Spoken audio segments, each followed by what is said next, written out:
Sir ನಮಸ್ತೆ. ನಮಸ್ತೆ sir. Sir ಇಲ್ಲೇನೋ ಹಣ್ಣಿನ ಗಿಡದ ತರ ಕಾಣುತ್ತಲ್ಲ ಸರ್ ಹಣ್ಣಲ್ಲ ಸರ್, ಇದು ಬ್ರೆಜಿಲ್ ದೇಶದ ಒಂದು ಮೆಣಸಿನಕಾಯಿ ತಳಿ. ಮೆಣಸಿನಕಾಯಿ ಬಿಕಿನ್ ಹೋ ವೆಲ್ ಮೆಲ್ಲೋ ಅಂತ ಹೇಳಿ. ಎಷ್ಟು ಮುದ್ದಾಗಿದಾವಲ್ಲ ಸರ್, ತುಂಬಾ ಒಂಥರ ಸೀರಿಯಲ್ ಸೆಟ್ ಬಲ್ಬ್ ಹಾಕ್ತಾಗೆ ಸಣ್ಣ ಸಣ್ಣ ತುಂಬಾ ಬಿಡುತ್ತೆ ಸರ್. ತುಂಬಾ ಕಾಯಿ ಇಡೀ ಗಿಡದಲ್ಲಿ ಎಲೆನೇ ಕಾಣೋಲ್ಲ, ಅಷ್ಟು ಕಾಯಿಗಳು ಬಿಡುತ್ತದೆ. ತುಂಬಾ ಕಾಯಿ ಬಿಡುತ್ತದೆ. Size sir? ಸೈಜ್ ಇಷ್ಟೇ, ಗಾತ್ರ ಇಷ್ಟೇ, ಸ್ವಲ್ಪ ದಪ್ಪ ಬರುತ್ತೆ, ಒಂದ್ ಚೂರು ದಪ್ಪ ಬರುತ್ತೆ, ಸ್ವಲ್ಪ ದಪ್ಪ ಬರುತ್ತೆ, ಹಿಡ್ಕೊಳ್ಳೋಷ್ಟು ಆಗಷ್ಟು ಇರ್ತದೆ. ತುಂಬಾ ಕಾಯಿ ಬಿಡುತ್ತೆ. ಇದ್ರದ್ದು ಏನು ವಿಶೇಷ ಸರ್? ವಿಶೇಷ ಅಂದ್ರೆ ಇದು ಅಂದ್ರೆ ಸರ್, ಜಗತ್ತಲ್ಲಿ ಒಂದು 50,000 to 60,000 ತಳಿ ಇದೆ ರೆಕಗ್ನೈಸ್ಡ್. ಭಾರತದಲ್ಲಿ 14,000 ತಳಿ ಇದೆ. ಇದು ಅದ್ರಲ್ಲಿ ಒಂದು ವಿಶೇಷ ತಳಿ.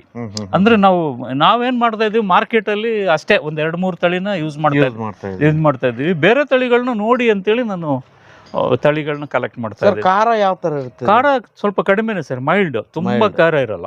ಇದರಿಂದ ಪಲ್ಯ ಎಲ್ಲ ಮಾಡ್ಬೋದು. ಆಹಾರಕ್ಕೆ ಎಲ್ಲವನ್ನು ನಾನು ಯಾವ್ದು ಆಹಾರವಿಲ್ದಿರೋದು ನಾನು ಯಾವ್ದನ್ನು ಬೆಳೆಯಲ್ಲ ಸರ್. ಆಹಾರಕ್ಕೆ ಉಪಯೋಗ ಆಗುವಂಥದ್ದು ಮಾತ್ರ ಬೆಳಿತೀನಿ. ತುಂಬಾ ಚೆನ್ನಾಗಿದೆ ಸರ್, ನೋಡಕ್ಕೂ ತುಂಬಾ ಮುದ್ದಾಗಿರುತ್ತೆ. Super sir. ಇದ್ರ ಬೀಜ ಬೇಕಂದ್ರೆ ಕಾಂಟ್ಯಾಕ್ಟ್ ಮಾಡ್ಕೊಳ್ಳಿ, ಸಂಪರ್ಕ ಮಾಡ್ಕೊಳ್ಳಿ ಸರ್, ಸಿಗುತ್ತೆ. ರೆಡಿ ಇದೆ ಬೀಜಗಳು. Thank you sir.